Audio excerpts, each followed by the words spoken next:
Hey everyone, I've been quiet because I'm heartbroken and angry. Some patriotic creators and camera auditors ignored serious warnings, putting survivors in real danger. 3 mixed-race survivors from Rochdale and Oldham are bravely speaking out about their experiences. This is just the start. I'll be sharing more soon. We're limited here, but if WhoTube stops shielding things like Jimmy Savile's, we can amplify these voices. Please watch, share, and follow my X for deeper content. Let's raise awareness together, poppies. The Rochdale scandal, where vulnerable boys and girls were systematically groomed, is a deeply painful chapter in history, exposing not only the horrific crimes of the perpetrators, but also the failures of institutions meant to protect the victims. The survivors of these atrocities, many of whom were young, vulnerable, and from troubled backgrounds, have had to endure unimaginable trauma, compounded by societal neglect, and, in some cases, outright contempt.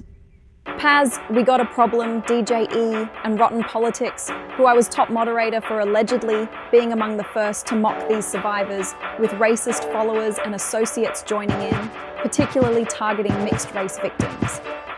The act of mocking survivors of the Rochdale scandal or any victim is a gut-wrenching betrayal. Survivors like Ruby, who spoke out about feeling let down by them, who dismissed their cries for help, sometimes labeling them and slandering.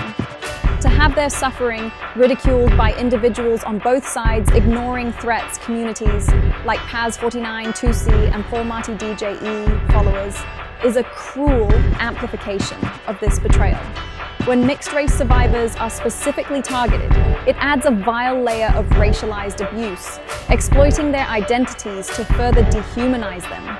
This kind of behavior isn't just insensitive, it's a moral failure that erodes trust and fractures communities.